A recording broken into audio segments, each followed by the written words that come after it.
हरिओम. योगदास उवाच. योगदासांचे प्रवचन. वदनी कवळ घेता. सुंदर पद्धत. देणाऱ्याचे स्मरण. जेवायच्या आधी परब्रह्म परमात्म्याचे स्मरण करायची एक फार सुंदर पद्धत आपण पाळतो. ही पद्धत सर्व जगात पाळली जाते. अर्थात देशोदेशी पद्धतीमध्ये फरक असतो आणि तो असणारच, परंतु त्यातील तत्त्व एकच आहे. यामागे हे जे अन्न आपल्याला मिळत आहे ते परब्रह्म परमात्म्यामुळे मिळत आहे, ही केवळ त्याचीच कृपा आहे असा भाव अतिशय कृतज्ञतेने, आदराने, भक्तीने, श्रद्धेने व्यक्त करावा असा हेतू असतो. आपण हिंदुस्थानात जेवणापूर्वी 2 प्रकारे त्या परब्रह्म परमात्म्याचे स्मरण करतो. 1 नैवेद्य आणि 2 प्रार्थना. अर्थातच या खंडप्राय हिंदुस्थानात अनेक पंथ आहेत. त्याप्रमाणे प्रत्येक पंथात त्याप्रमाणे चाली, रीती, पद्धती पाळल्या जातात. आपण महाराष्ट्रात जी पद्धत पाळतो त्यापैकी आपण करत असलेल्या प्रार्थनेचे निरूपण करणे हा या लेखाचा हेतू आहे. मूलभूत निर्माता. आपल्याला जे अन्न मिळते ते त्या परब्रह्म परमात्म्यामुळे मिळते. त्यायोगे आपण जीवित राहतो. कारण आपण कितीही भरपूर कष्ट घेतले, आपली कुशाग्र बुद्धी वापरली, कौशल्य वापरले, आपुलकीने आणि प्रेमाने सर्व केले, तरी आपण जे करतो त्याला नियतीची, निसर्गाची, नशिबाची साथ असावी लागते. तर आणि तरच आपण करत असलेली गोष्ट घडू शकते. यामुळे आपण काहीही करू शकत नाही. जे काही आपल्याकडून झाले असे आपल्याला वाटते ते वास्तवात परब्रह्म परमात्म्याकडूनच होत असते. आपण केवळ निमित्त असतो. पृथ्वी, आप, तेज, वायू, आकाश, अन्न, औषधी ही 7 महातत्वे परब्रह्म परमात्म्याने येथे अगोदरच निर्माण करून ठेवलेली आहेत. त्यामुळे त्यांचा उपयोग करून त्यांच्या उपयुक्तेच्या मर्यादेत आपण येथे काही गोष्टी तयार करू शकतो.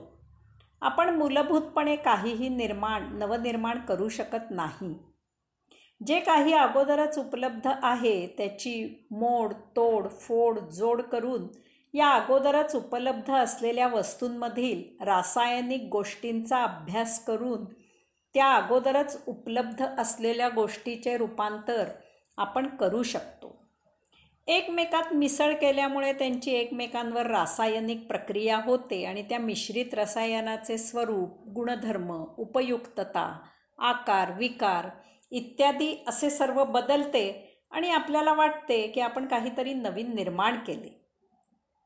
हा मिथ्या अभिमान किंवा आध्यात्मिक अज्ञान असते. जसे आपण परब्रह्म परमात्म्याने अगोदरच उपलब्ध करून ठेवलेल्या गोष्टींपेक्षा वेगळे काही नव्याने निर्माण करू शकत नाही, तसे आपण परब्रह्म परमात्म्याने अगोदरच उपलब्ध करून ठेवलेल्या गोष्टी नष्ट करू शकत नाही. कोणत्या ना कोणत्या रूपात त्या परिवर्तित होऊन सतत उपलब्ध असतातच.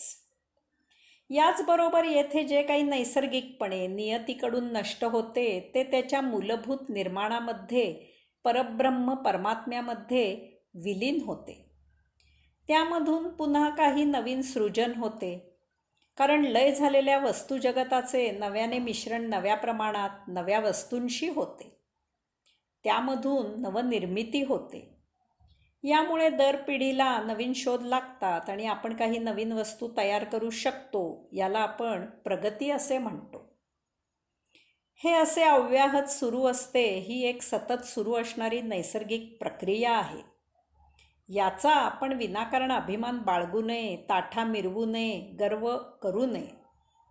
ते नियतीकडून निसर्ग नियमाने होत असते. आपण फक्त त्याचा शोध घेतो इतकेच.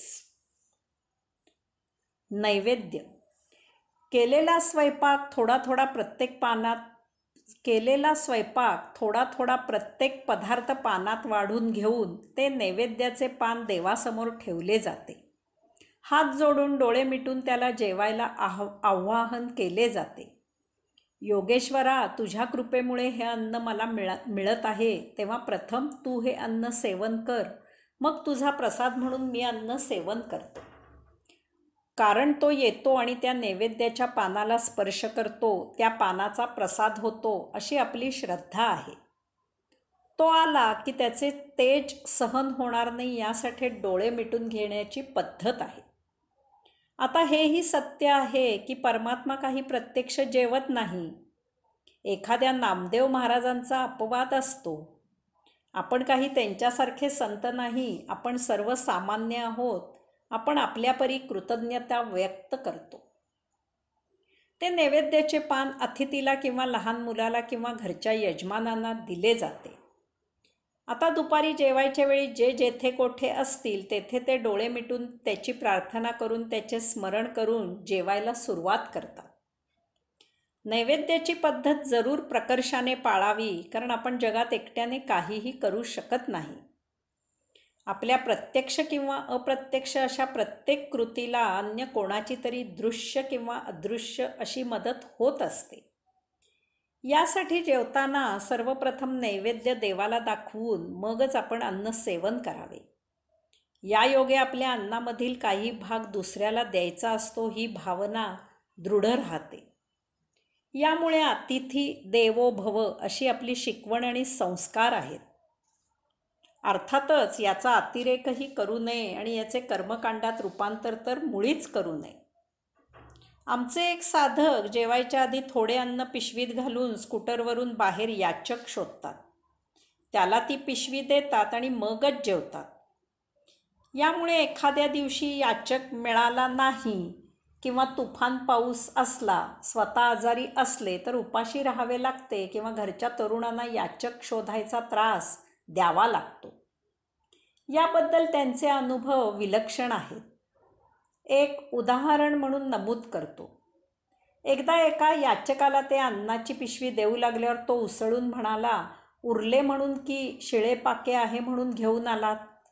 देवळाबाहेरील भिकाऱ्यांना द्यावे तर तेथे झोंबाझोंब आणि लठ्ठालठ्ठी व्हायला लागली. यामुळे ज्या दिवशी अन्नाची पिशवी खाली मातीत पडून पायदळी तुडवली गेली त्या दिवसापासून त्यांनी तेथे जाणे बंद केले. याऐवजी कर्मकांड, सोळेओळे, मंत्रतंत्र असे सोपस्कार न करता जेवणापूर्वी घरी नैवेद्य दाखवावा. मनोमनी प्रार्थना करावी. आयताच कोणी याचक दारात आला तर त्याला नैवेद्य जरूर द्यावा. नाहीतर घरच्यांनी स्वाहा करावा किंवा तो दाखविलेला नैवेद्य त्या त्या पदार्थात मिसळावा, म्हणजे सर्व पदार्थ प्रसाद होतो.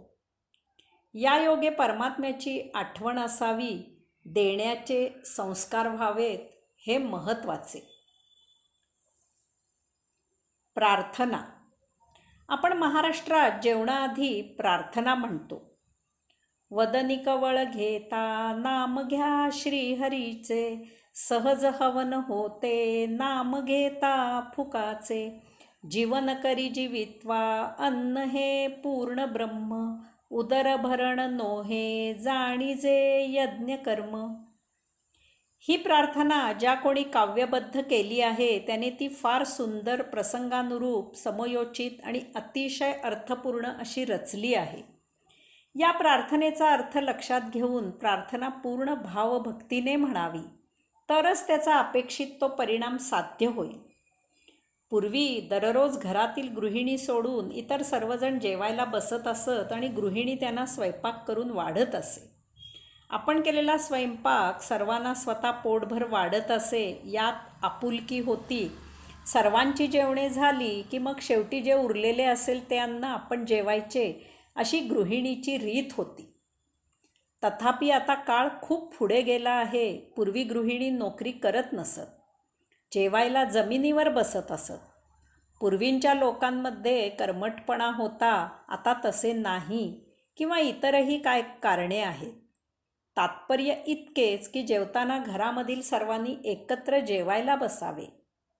जेवायला सुरुवात करण्यापूर्वी सर्वांनी सामूहिकपणे वरील प्रार्थना त्याचा अर्थ लक्षात घेऊन म्हणावी.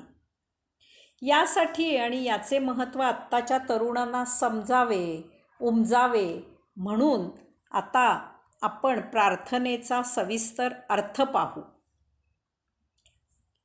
प्रार्थनेचा अर्थ. वदनी कवळ घेता नाम घ्या श्रीहरीचे. मुखामध्ये घास घेताना श्रीहरीने नाम घ्या, श्रीहरीचे नाम घेता घेता जेवण करा. एक एक घास श्रीहरीच्या नामाने घेतला जाऊ दे. प्रत्येक घास श्रीहरीचा प्रसाद म्हणून ग्रहण केला जाऊ दे. जेवणावरील वातावरण श्रीहरिमय असू दे. जेवण जेवताना श्रीहरीची आठवण असू दे. वदनी. वदनी म्हणजे मुखाने, मुखामध्ये. वद याचा अर्थ आहे बोलणे. म्हणून ज्या इंद्रियांद्वारे आपण बोलतो त्याला वदन असे म्हणतात. या शब्दाच्या या प्रार्थनेत अनेक छटा आहेत, अनेक अर्थ ध्वनीत आहेत. मुख याचा अर्थ चेहरा, तोंड, शीर इत्यादी असा व्यापक आहे. यावर डोळे, कान, गाल, कपाळ, डोके, केस, दात, जीभ इत्यादी अवयव धारण केले जातात.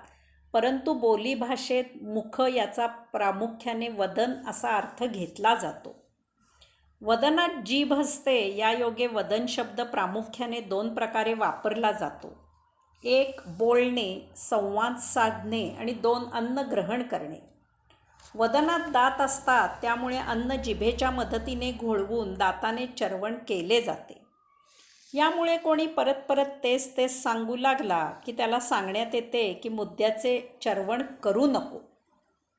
येथे हे बोलणे आणि अन्न ग्रहण करणे अशा 2ही अर्थी वदन शब्द वापरलेला आहे. ह्याला अनुसरून या दोन्हीही अर्थाचा उपयोग करून पुढील ओळी रचल्या आहेत. ही रचनाकाराची कल्पकता मोठी विलक्षण आहे. त्या ओळींचे निरूपण करताना आपण हे 2ही अर्थ सविस्तर पाहू. वदनी म्हणजे वद अधिक नी म्हणजे व द न. जेवताना बोलू नये, शांत राहावे, मौन राहावे. सर्व लक्ष अन्नाच्या एका एका घासावर केंद्रित करावे. तेथे जेवणाला प्राधान्य द्यावे. जेवताना जेवणात सजग राहावे. आपण काय, किती, कसे जेवत आहोत, त्याची चव काय, कशी आहे याचे भान ठेवून जेवण करावे. एक एक घास श्रीहरीला अन्न उपलब्ध करून दिल्याबद्दल आणि गृहिणीला ते अन्न शिजवून वाढल्याबद्दल दुवा देत ग्रहण करावा. जेवण करणाऱ्या गृहिणीला स्वयंपाक छान झाला आहे हे आवर्जून सांगावे. मोठ्या समाधानाने जेवावे आणि जेवल्याची तृप्ती चेहऱ्यावर दिसावी. कवळ घेता. कवळ याचा अर्थ घास असा आहे. घास याचा अर्थ हिंदीत गवत असा आहे. हा अर्थ मराठीतही वापरला जातो. शेतकरी जेव्हा गाई, म्हशी, गुरे यांना खायला घालायला गवत कापून आणतात तेव्हा ते म्हणतात कवळाला गेलो होतो, म्हणजे गवत कापून आणायला गेलो होतो. कवळ कवळे असते, अजून जून झालेले नसते, पिकलेले नसते, ताजे असते. हिरवे गवत कापण्यालाच कवळ असे म्हणतात. यामधील काही छटा पाहण्यासारख्या आहेत. घास छोटे छोटे घ्यावेत. अन्नाचा बकाणा तोंडात भरू नये. अन्न कोंबू नये. एक एक छोटा छोटा घास शांतपणे चर्वण करत करत ग्रहण करावा. त्यात मुखामधील लाळारस पूर्ण मिश्रित व्हावा. या योगे अन्नपचनाला चांगली मदत होते. अशी म्हणच आहे, घास 32 वेळा चावावा, म्हणजे 32 दात असतात, त्या प्रत्येक दाताने घास चावला गेला पाहिजे. कवळ म्हणजे कवळे याचा अर्थ हिरव्या ताज्या भाज्या खाव्यात. भाज्या शिजविण्यापेक्षा त्या कच्च्याच खाव्यात. अति शिजवून मसाले घालून त्यातील जीवनसत्वे नष्ट करू नयेत. कवळ या शब्दावरून कृत्रिम दंतपंक्तींना कवळी असे म्हटले जाते. नाम घ्या. जेवताना शांत राहावे, मौन राहावे, वचावचा काहीतरी बोलू नये. जेवताना कटू विषय बोलले जाऊ नयेत. मन प्रसन्न राहील असे वातावरण असावे. त्या दूरदर्शनवर घरगुती कौटुंबिक गोष्टी दाखवत असतात, त्यावर बहुतांशी कुटुंबामधील कलह दाखवतात. जेवणाचे दृश्य असते आणि तेथेच भांडणे दाखवतात. जणू काही त्यासाठी जेवणाच्या टेबलावर आलेले असतात. परदेशी लोकांचा असाच समज होईल की भारतात कुटुंबीय भांडकुदळ असून ते जेवतानाही भांडणे करतात. यासाठी मुखामध्ये नामस्मरण असावे. हे अन्न त्या गोविंदामुळे मिळते ही त्याची कृपा असते याची जाण प्रत्येक घासाघासाला ठेवावी. गोविंद गोविंद असे नाम घेत जेवावे. प्रत्येक घास त्याचा प्रसाद होऊन परमात्मा होऊन पोटात जावा. जेवताना अन्य विषयांना थारा नसावा. वातावरण छान भक्तिमय राहावे. या योगे जेवताना समाधान आणि तृप्ती मिळते. खाल्लेले अन्न छान पचते, अंगी लागते. श्रीहरीचे. श्रीहरी म्हणजे परमपूर्णावतारी श्रीकृष्ण, भगवंत श्री योगेश्वर पुरुषोत्तम. जेवताना नामस्मरण करायचे ते त्या परमपुरुषाचे करावे. त्याच्यामुळे पंचमहातत्वांमधून अन्न, वस्त्र, निवारा देणारे भौतिक वस्तुजगत निर्माण होते. अन्य देवदेवता आपल्याला मूलभूत जीवन देत नाहीत. अन्य देवदेवता म्हणजे पुरुषोत्तमाच्या कार्यांना आपण दिलेली नावे, ब्रह्मा, विष्णू, महेश, वरुण इत्यादी, किंवा त्या त्या काळामध्ये होऊन गेलेल्या सत्पुरुषांची नावे, अमुक महाराज, तमुक स्वामी इत्यादी असतात. श्रीहरी यात 2 शब्द आहेत. श्री म्हणजे परमशुद्ध, परमपवित्र, परममांगल्य अशा श्रीचे स्मरण ठेवून जेवण जेवावे. अशा परमशुद्ध पवित्र मंगल वातावरणात अन्नही तसेच परमशुद्ध पवित्र मंगल होते. त्या योगे अन्न ग्रहण करणारे आपणही शुद्ध, पवित्र आणि मंगलमय होतो. हरी असे परमशुद्ध पवित्र मंगल वातावरणात असल्यावर तेथे प्रत्यक्ष परमपूर्णावतारी श्रीकृष्ण, भगवंत श्री योगेश्वर पुरुषोत्तम हरी हजर होतो. त्याचे आपल्याला आशीर्वाद मिळतात. या योगे आपल्यामधील अपप्रवृत्ती नष्ट होतात. मन जीवात्म्याच्या सेवेला रुजू होते, प्रसन्न राहते आणि त्या अन्नाचे आपल्या देहात, देह जीवित राहण्यासाठी आवश्यक त्या जीवनसत्वात रूपांतर होते. सहज हवन होते नाम घेता फुकाचे. अशा वेळी श्रीहरीचे नाम अगदी सहज, स्वाभाविक, नैसर्गिकपणे विनाकष्ट घेतले जाते. त्या योगे आपण ग्रहण केलेले अन्न जठरात जाते आणि यज्ञात आहुती दिल्याप्रमाणे त्याचे हवन होते. सहज पहिल्या ओळीशी ही दुसरी ओळ जोडून घेतली आहे. मागील ओळीत सांगितल्याप्रमाणे जेवताना श्रीहरीचे नाम घेतले असता अगदी सहजच नामस्मरण होते. नामस्मरणासाठी मुद्दाम जपमाळ हाती घ्यावी लागत नाही. नाम घेण्यासाठी मुद्दाम एका ठिकाणी बसावे लागत नाही. नामस्मरणासाठी मुद्दाम वेळ द्यावा लागत नाही. तर जेवण करताना एका बाजूला श्रीहरीचे नामस्मरण केले जाते, श्रीहरीचा जप केला जातो, श्रीहरींचे नामसंकीर्तन होते. हे इतके सहज होते की आपण नामस्मरण करत आहोत हेही लक्षात येत नाही. कारण त्यासाठी मुद्दाम बैठक घातली जात नाही, वेळ दिला जात नाही. देहधर्मासाठी जेवणासारख्या अत्यावश्यक क्रियेसह त्याहूनही श्रेष्ठ असे नामस्मरण एकीकडे आपोआप होते. हवन होते.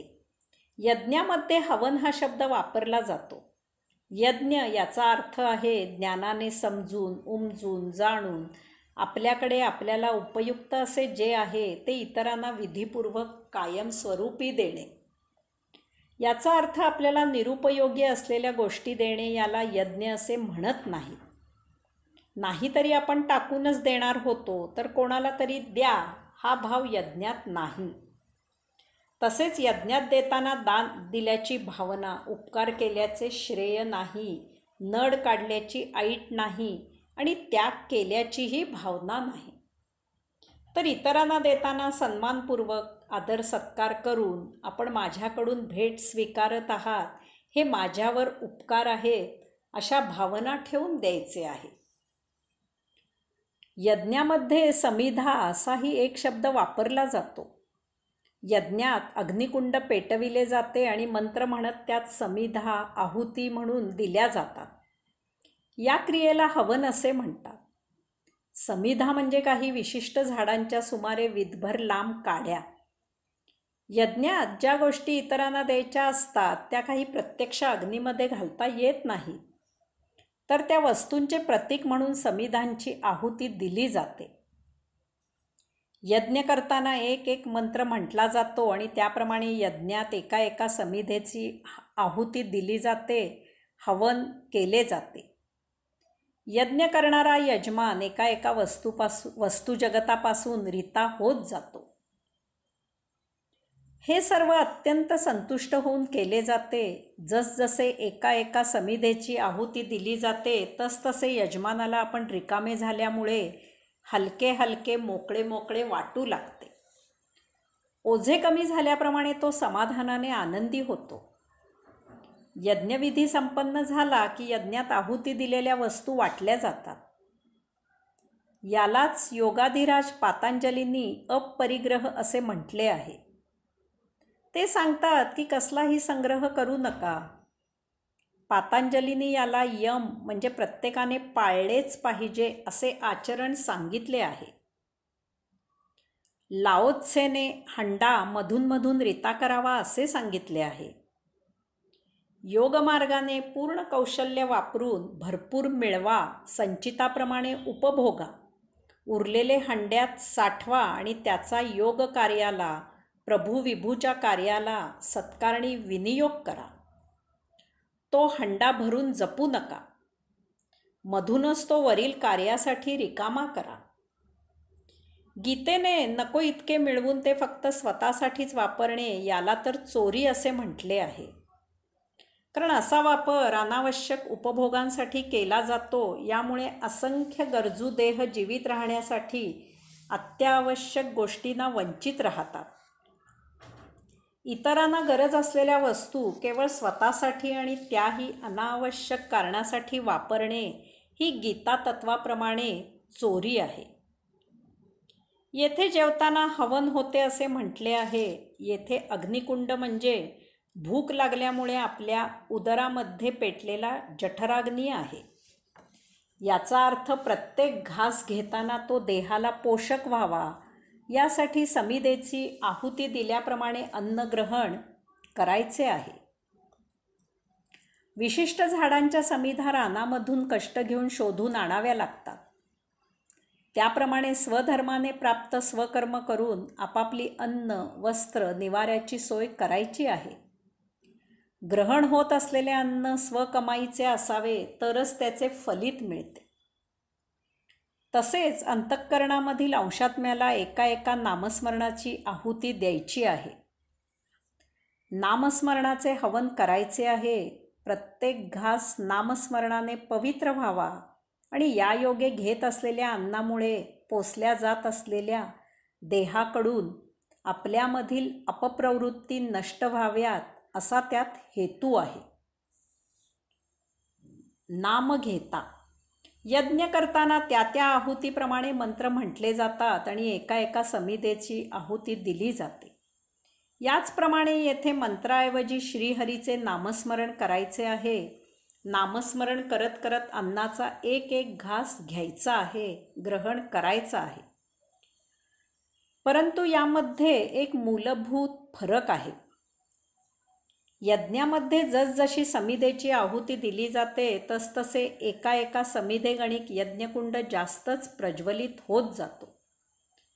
तथापि जेवताना जसजसे एका एका घासाची आहुती दिली जाते, जठराग्नीत अन्नाचे हवन केले जाते, तसतसा जठराग्नी शांत शांत होत जातो. जेव्हा जठराग्नी शांत होतो तेव्हा भूक भागते आणि त्यामुळे अन्न ग्रहण करणे थांबवायचे आहे. आता स्वाभाविकच प्रश्न उद्भवतो की एकच जीभ आहे आणि त्याद्वारे एकाच वेळी अन्नाचा घासही घ्यायचा आहे आणि त्याच वेळी श्रीहरीचे नामही घ्यायचे आहे. हे असे दोन्हीही एकाच वेळी कसे साध्य होणार? याचे समाधान असे आहे की हे दोन प्रकारे करता येते. पहिला प्रकार, अन्नाचा घास ताटात तयार करताना प्रथम गोविंद गोविंद असे म्हणावे आणि मग अन्नाचा घास मुखात घ्यावा. घास गिळून झाला की दुसरा घास ताटात तयार करताना गोविंद गोविंद असे म्हणावे आणि मग घास घ्यावा. अशा प्रकारे दोनही एकाच वेळी जेवण सुरू असेपर्यंत करावे.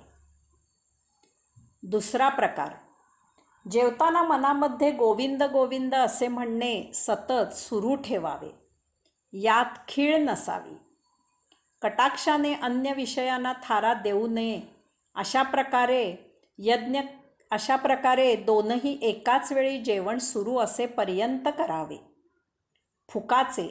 यज्ञ करायचा झाला की पुरोहितांना बोलवावे लागते, त्यांना दक्षिणा द्यावी लागते. आजच्या काळात या पुरोहितांचाही भरवसा राहिला नाही. पूजा सांगताना यजमानाला यातले काही कळत नसल्याचा अंदाज घेतात आणि मधले गाळत गाळत उड्या मारत मारत पूजा आटपतात. प्रसाद ओरपतात, दक्षिणा खिशात घालतात आणि दुसरीकडे रतीब घालायला सुरू होतात. येथे असे नाही. मंत्र म्हणजे नामस्मरण आपले आपण स्वतःच करायचे आहे. यामुळे दक्षिणा द्यायचाही प्रश्न नाही. यामुळे येथे फुकाचे म्हणजे फुकट नामस्मरण केले जाते असे म्हटले आहे. शिवाय त्याचे फळही मिळते. असा दुहेरी फायदाच फायदा आहे.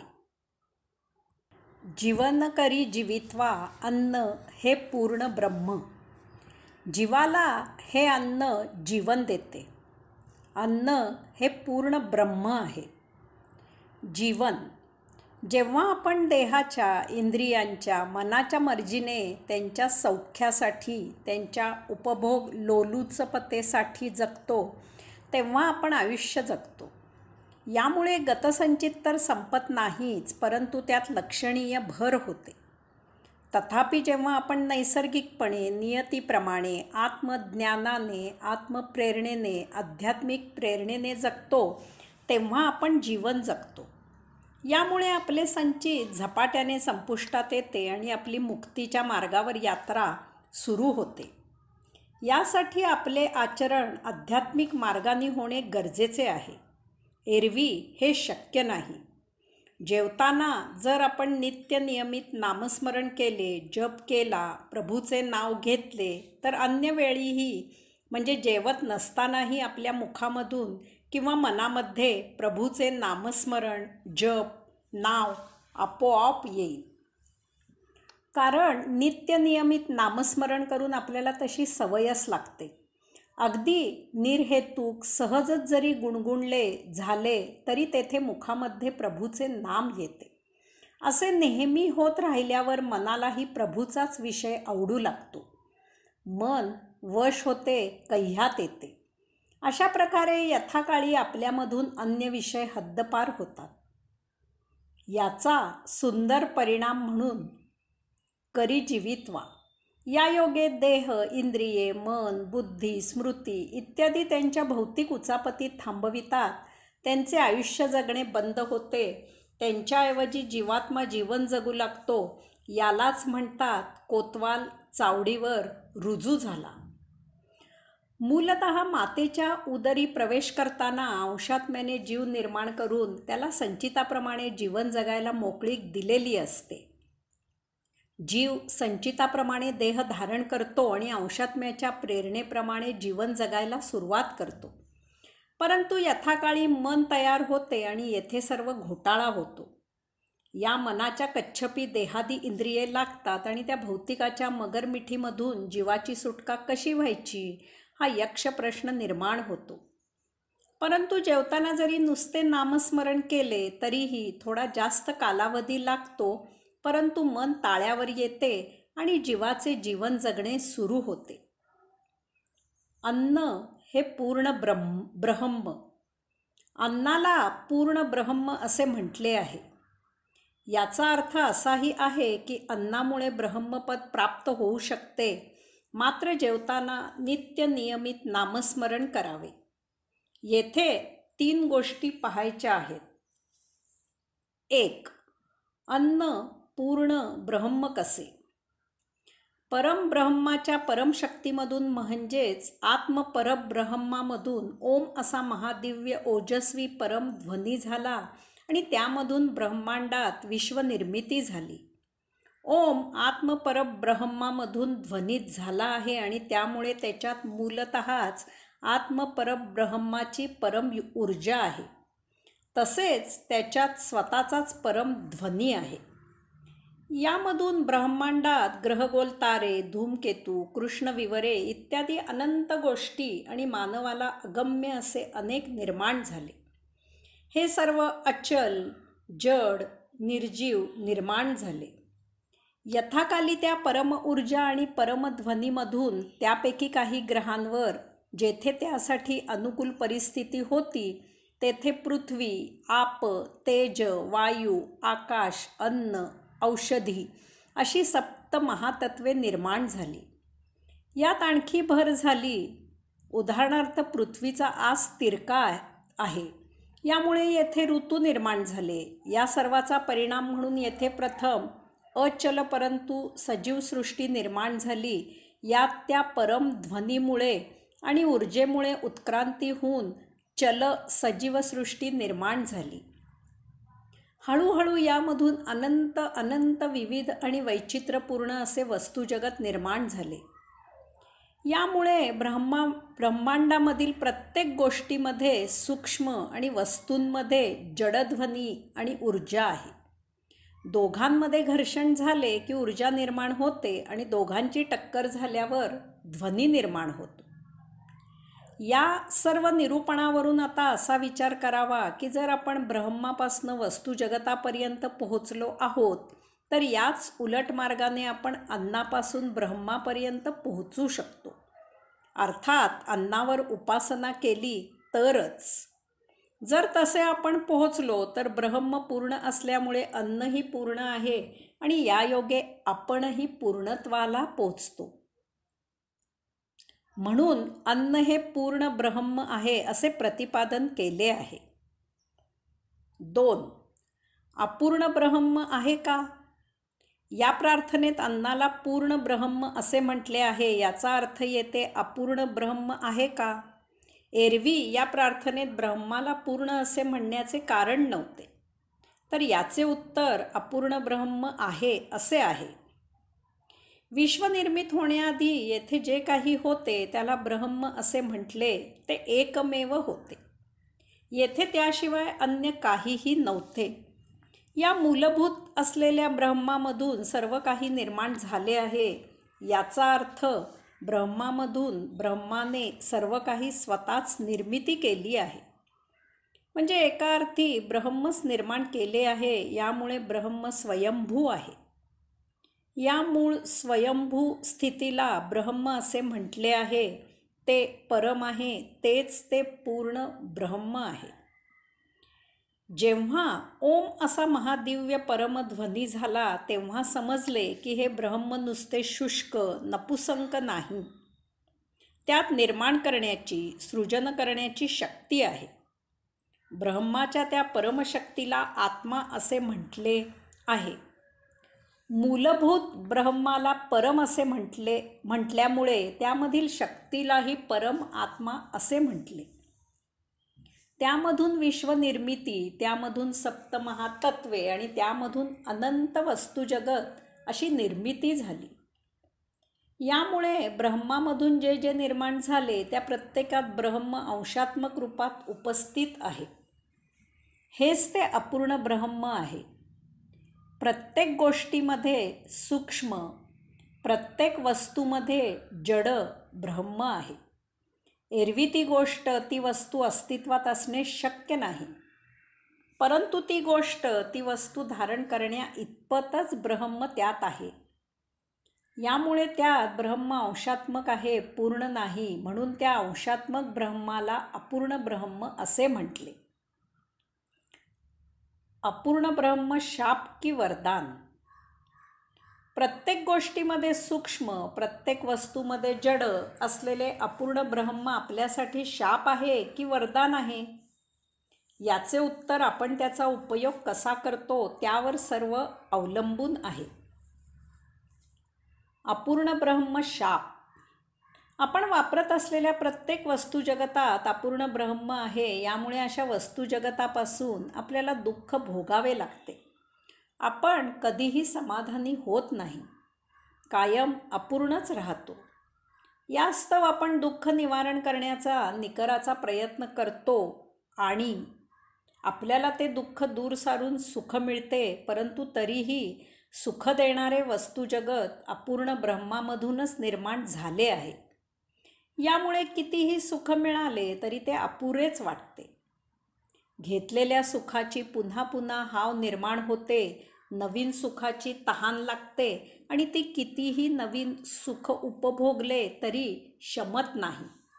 कारण नवीन सुखही अपूर्ण ब्रह्मामधूनच मिळत असते.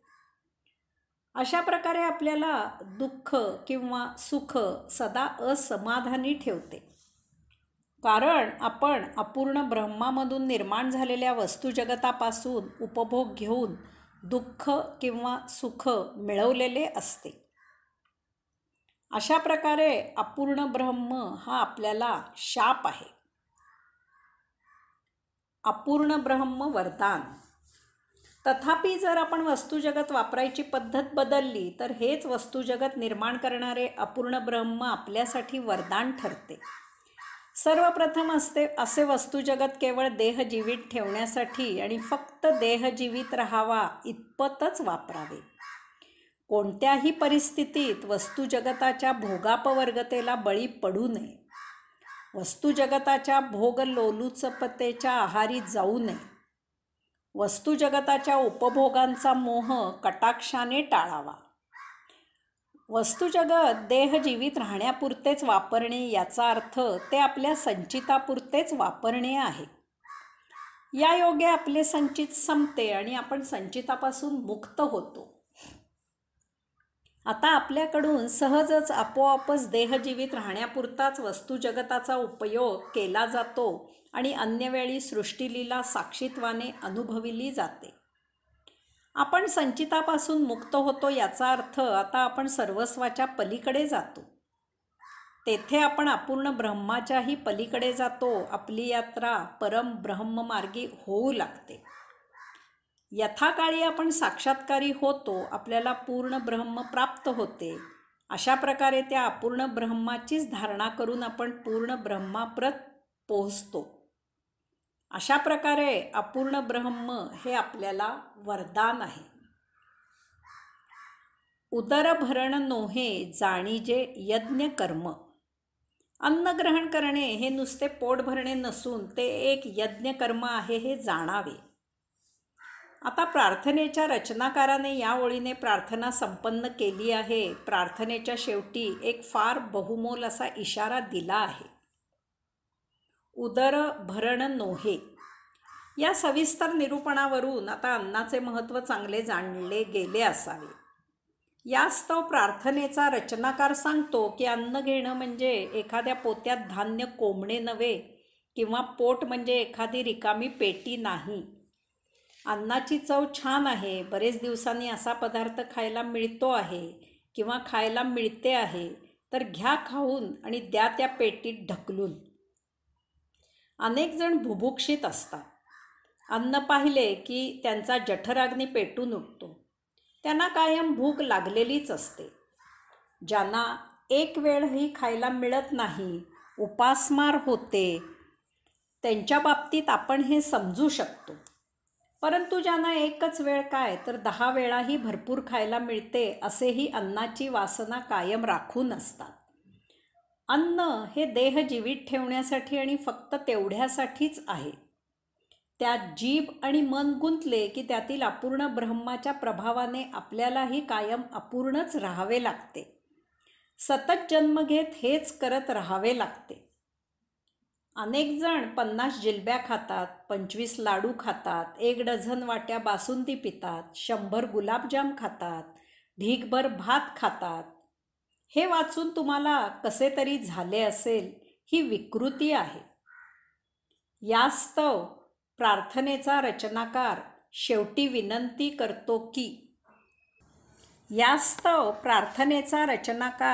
विनंती करतो की जाणीजे यज्ञ कर्म. अन्न ग्रहण करणे हे यज्ञ कर्म आहे असे जाणून अन्न ग्रहण करावे. हे एक फार पवित्र कार्य आहे. यासाठी फार जागृत राहावे. यज्ञामध्ये काही ठराविक झाडांच्या समिधा लागतात, तसे अन्न देहाला पोषक अशी जीवनसत्वे देणारेच खावे. यज्ञ करताना प्रत्येक आहुतीला मंत्र म्हटला जातो, तसे प्रत्येक घासाला गोविंद गोविंद असा जपमंत्र म्हणावा आणि घास घ्यावा किंवा घास घेताना मनात सतत नामस्मरण सुरू असावे. यज्ञ अत्यंत पवित्र वातावरणात भावभक्तीने केला जातो. त्याचप्रमाणे जेवण अतिशय प्रसन्न वातावरणात अपूर्णामधून पूर्णत्व प्राप्त करायचे आहे या भावनेने ग्रहण करावे. यज्ञायोगे इतरांना देण्याची भावना असते. तसेच प्रथम अन्नाचा नैवेद्य देवाला दाखवून अतिथी आल्यास त्याला देवासमान जाणून ते अन्न त्याला मोठ्या आदराने आणि संतोषाने द्यावे. यज्ञ रीते होऊन शुद्ध आणि पवित्र होण्यासाठी केला जातो. तसेच अन्नग्रहणाने आपल्यामधील अपप्रवृत्ती नष्ट करण्यासाठी, शुद्ध आणि पवित्र होण्यासाठी अन्न ग्रहण करावे. यज्ञामध्ये एकेका समिधेची आहुती दिली जाते. तसेच त्याच श्रद्धेने एक एक घास उदरात ग्रहण करावा. यज्ञ करताना येथे अन्य विषयांना थारा नसतो. तसेच जेवताना अन्य विषयांना थारा देऊ नये. मनात नामस्मरण करत बाह्यांगाने मौन राहून अन्न ग्रहण करावे. ही यादी आणखी वाढविता येणे शक्य आहे, परंतु यामधील तत्त्व समजायला ही एवढी यादी पुरेशी आहे. सांगायचा मुद्दा असा आहे की एकतर अन्न कसे तरी कोंबायचे आणि भौतिक उपभोगांच्या मागे पळायचे असे करू नये, किंवा चवीढवीने अन्न खाणे हेच जगण्याचे उद्दिष्ट आहे असे समजून स्वतःला खवय्ये म्हणवून घेऊन गल्लोगल्ली पदार्थ हुंगत हिंडू नये. अन्न मुक्त होण्याचा मार्ग आहे हे जाणून ते पावित्र्य राखून ग्रहण करावे. हरिओम.